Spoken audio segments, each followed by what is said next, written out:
আমাদের সামনে অনেক ধরনের পোশাক, অনেক ব্র্যান্ডের পোশাক, অনেক ধরনের বিনোদন, অনেক ধরনের খেলাধুলা, অনেক ধরনের শখ, অনেক ধরনের ভ্রমণ করা, অনেক ধরনের লাইফস্টাইল প্রেজেন্ট করা হয়। কে প্রেজেন্ট করে? টিভিতে প্রেজেন্ট করা হয়, সিনেমাতে প্রেজেন্ট করা হয়, মিডিয়াতে প্রেজেন্ট করা হয় এবং আমাকে বলে তুমি এটা করো, এটা করলে তুমি জীবনের মধ্যে একটা অর্থ খুঁজে পাবা। এবং মানুষ এটা করে। মনে করেন কিছু ছেলে আছে বা অনেক মানুষ আছে যে সে কিছু নির্দিষ্ট ধরনের গান শোনে, এটা তার পরিচয়। সে রক মিউজিক শুনে, তার পরিচয় হলো সে রক মিউজিক শোনে। এটা কিছু মানুষ আছে তারা অ্যানিমে দেখে, অনেক মানে জাপানিজ কার্টুন দেখে, এইটা তার পরিচয়ের অংশ। কিছু মানুষ আছে সে ওই যে মাদ্রিদিস্তা, মানে সে রিয়াল মাদ্রিদের ফ্যান, সে রিয়াল মাদ্রিদের কোনো খেলা মিস করে না, সে বার্সেলোনার কোনো খেলা মিস করে না, এটা তার পরিচয়ের অংশ। সে কিছু নির্দিষ্ট ব্র্যান্ডের কাপড় পরে, এটা তার পরিচয়ের অংশ। অনেক মানুষ আছে যারা মনে করেন বিভিন্ন সিনেমা, টিভি সিরিয়ালের ক্যারেক্টার দেখে তার আদলে নিজের চরিত্র গঠন করে, নায়কের মতো করে পোশাক করে, নায়কের মতো করে কথা বলে, বা ভিলেনের মতো করে নিজের মানে স্টাইলটা সাজায়, কথা বলার, তাকানোর স্টাইল, চুলের স্টাইল, etc. এরপর সে মনে করে এটা আমার ইউনিক পরিচয়, এটা আমার অনন্য পরিচয়। গ্যাজেট কিনে, নতুন ব্র্যান্ডের মোবাইল ফোন কিনতে হবে, আমার জুতো একরকমের হইতে হবে, আমার পিসিতে একরকমের হতে হবে, আমার ল্যাপটপ একরকমের হতে হবে, ইত্যাদি ইত্যাদি কিনতে হয়। নানা জিনিসপত্র কিনে সে চেষ্টা করে তার জীবনের একটা অর্থ তৈরি করা, এবং সাময়িক সময় চলে এটা থেকে আনন্দও দেয়। তার কাছে মনে হয় হ্যাঁ আমি মনে হয় কিছু অর্জন করছি, কিন্তু এটা একটা চক্রের মতো। কারণ আপনি যদি মোবাইল ফোনটা আসে কিনছেন 2 বছর পর, এটা তো পুরোনো ব্র্যান্ড, তখন এটা আপনার আবার কিনতে হবে, তা না হলে আপনার পরিচয় পুরনো হয়ে যাচ্ছে, রাইট? তো এই জিনিসটা তখন আপনার আবার করতে হচ্ছে। আপনি একটা চক্রের মধ্যে পড়ে গেছেন, এই চক্রের লাভ কার হচ্ছে? সে ব্যবসা করে, তার আপনার আসলে তেমন কোনো লাভ নাই। এরপরে কি হয় যে মানুষ আবার সোশ্যাল মিডিয়াতে দেখায় যে দেখো আমার জীবনটা কত ভালো, চেক ইন দেয়। সে মনে করে কোথাও ঘুরতে গেছে, সে জায়গায় গিয়ে সে বলে যে আমি এই জায়গায় ঘুরতে আসছি, আমরা ওখানে খেতে গেছি, আমরা এই কাপড় কিনছি, ইত্যাদি। তো এই জিনিসটা কি হলো যে আপনি আসলে ভোগের মধ্যে ঢুকে গেছেন, পণ্যর মধ্যে। কিছু জিনিস দিয়ে আপনি চেষ্টা করছেন নিজের একটা পরিচয় বানাতে, কিছু জিনিস দিয়ে আপনি চেষ্টা করছেন নিজের জীবনের একটা অর্থ তৈরি করতে। আমরা দেখবেন যে বাংলাদেশে অনেক মানুষ আছে যে কেউ আমাকে বোঝে না, আমার কষ্টটা কেউ বোঝে না, আমার কষ্টটা সবার চেয়ে আলাদা। না, সবার কষ্টটা সেম আসলে, খুব বেশি আলাদা কিছু না, কিন্তু সে মনে করে সে সবার চেয়ে আলাদা। আপনি দেখবেন যে আমাদের সমাজে তো এখন আত্মহত্যা অনেক বেড়ে গেছে, বিশেষ করে তরুণদের মধ্যে বা 50 বছরের কম বয়সী যারা, তাদের মধ্যে আত্মহত্যা বেড়ে গেছে। আমি এরকম অনেক দেখছি যারা আত্মহত্যা করছে, তাদের ফেসবুক টাইমলাইনে গেলাম, ওটা দেখে মনে হবে সে দুনিয়ার সবচেয়ে সুখী মানুষ। হাস্যোজ্জ্বল ছবি, সে ওখানে গেছে, এই জিনিস কিনছে, অমুক জিনিস করছে, প্রচন্ড সুখী মানুষ, কিন্তু সে আত্মহত্যা করছে। কেন? আসলে সে সুখী না, সে একটা মিথ্যা ছবি মানুষকে দেখাচ্ছে, ওইটা করে সে মনে করছে এটা তার পরিচয়ের অংশ। তার জীবনটাকে সে এই জায়গায় নিয়ে আসছে, তার জীবনটা একটা মিথ্যা হয়ে গেছে। অনেক মানুষ আছে যে নতুন রিলেশনশিপ হয়েছে, গার্লফ্রেন্ড বয়ফ্রেন্ড বা বিয়ে করছে, এবং তারা এটা দিচ্ছে, দেখে মনে হবে যে মানে লাইলি মজনু, রোমিও জুলিয়েট, দুনিয়ার সব ভালোবাসা তাদের দুজনের মধ্যে, মানে পুরো মানব ইতিহাসের সব ভালোবাসা এই দুজনের মধ্যে, দেখে মনে হবে।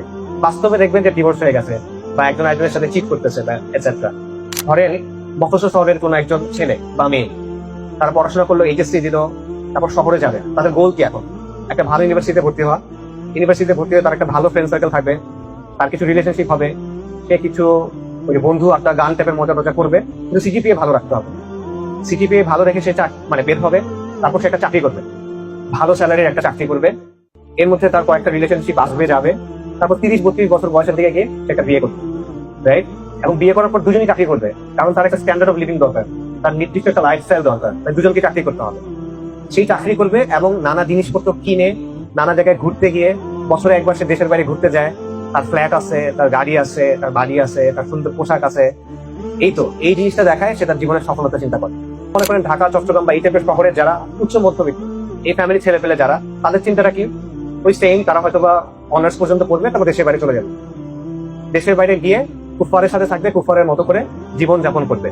এই হলো জীবনের উদ্দেশ্য, জীবনের অর্থ, জীবনের সফলতা। এটা হলে সে সফল। কিন্তু তাদের হিসাবে এটা আমাদের দেশের সমাজের অবস্থা, আমাদের বাবা মাদের অবস্থাটা তারা এভাবে চিন্তা করে কিন্তু যে একটা ছেলের যদি এই জিনিসপত্রগুলো থাকে বা তার মেয়ের যদি এই বিষয়গুলো থাকে, তারা জীবনে সফল। আমাদেরকে কি বলানো হয় দেখেন, যে লেখাপড়ার পরে যে গাড়ি ঘোড়া চড়ে সে, মানে লেখাপড়া আপনি কেন করতেছেন বলেন? গাড়ি ঘোড়া চড়ার জন্য। হাসির বিষয় না কিন্তু, দেখেন লেখাপড়া আপনি কিছু বোঝার জন্য করতেছেন না, কিছু জানার জন্য করতেছেন না, গাড়ি ঘোড়া চড়ার জন্য করতেছেন, মানে কেনার জন্য করতেছেন, টাকার জন্য করতেছেন, সম্মানের জন্য করতেছেন, দুনিয়া কামানোর জন্য করতেছেন, রাইট? এটা হলো আমাদের জীবনের বিষয়। আরেকটা অংশ আছে যারা মনে করে এগুলা কিছুই করে না, সে কি করে? সে হলো হয় ওই কাছে আসা গল্পের মধ্যে থাকে, প্রেম করতেছে, ছাগা খাইতেছে, নেশা করতেছে, অথবা মনে করেন সিনেমার লাইনে ঢুকছে, অথবা গান বাজনা করতেছে, এইসবের মধ্যে।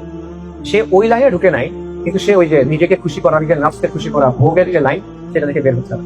মোটা দাগে এই অবস্থার মধ্যে কিন্তু আমরা আছি, এবং এভাবেই আমাদেরকে বড় করা হচ্ছে। যখন কেউ আপনাকে জিজ্ঞেস করে যে বাবা তুমি কি করো, এটা মানে কি বলেন? এটা মানে তুমি কত কামাই করো। তুমি কি করো মানে কি? তুমি কত কামাই করো? কেউ যখন জিজ্ঞেস করে যে তোমার কেমন চলতেছে, কি অবস্থা, মানে তোমার লাইফস্টাইলটা এখন কেমন, তোমার স্ট্যান্ডার্ড অফ লিভিংটা এখন কেমন, তাই না? এবং বাবা মারা কিভাবে চিন্তা করে বা ছেলেরাও কিভাবে চিন্তা করে আমার ডিগ্রিটা এখন কিসের। আচ্ছা, ডিগ্রি ভালো নাহলে অ্যাটলিস্ট চাকরিটা ভালো হইতে হবে, তাই তো? চাকরি ভালো হইতে হবে বা কিছু না কিছু করতে হবে।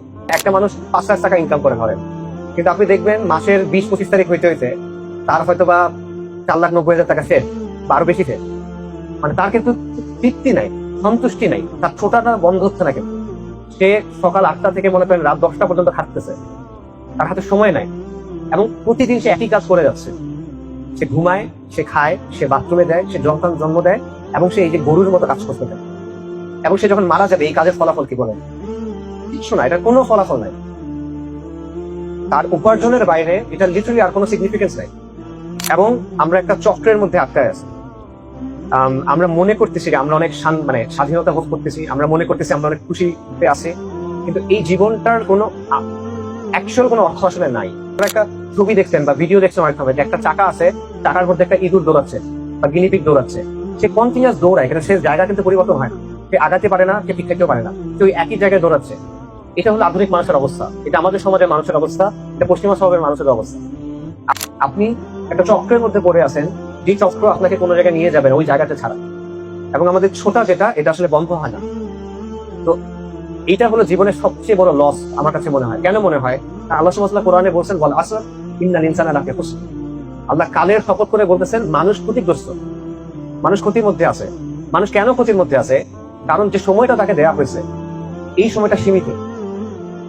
এটা একটাই চান্স, এই সময়টাকে কাজে লাগায় তার নিজেকে আখিরাতে বাঁচাতে হবে। কিন্তু এই সময়টা বেশিরভাগ মানুষই ভুলে থাকে, বেশিরভাগ মানুষ এই সময়টাকে কাজে লাগায় না। বেশিরভাগ মানুষ এই সময়টা কি জন্য খরচ করে? ওই যে নিজের ভোগ বাড়ানোর জন্য, একটা জিনিস কেনার জন্য, স্ট্যান্ডার্ড অফ লিভিং মেনটেন করার জন্য। কিন্তু এতে কিন্তু সে তো ওই নাদারটা পাবে না যেটা তার দরকার। তাহলে সে কিসের মধ্যে আছে? ক্ষতির মধ্যে আছে। উলামায়ে কেরাম, মুফাসসিররা এটা ব্যাখ্যা করার সময় বলছেন যে আল্লাহ সুবহানাহু ওয়া তাআলা সূরা আসরের আলোচনায় তারা বলছেন যে মনে করেন ব্যাপারটা হলো প্রতিটা দিন হলো একটা ঈদ, যেটা আপনি দুনিয়া থেকে নিয়ে আখিরাতে রাখতেছেন, এবং ওই দিনটা আপনি কিভাবে খরচ করতেছেন সেটার উপর নির্ভর করবে আখিরাতে আপনার বাড়িটা কেমন হবে, কোথায় হবে। আপনার বাড়ি কি জান্নাতে হবে না জাহান্নামে হবে?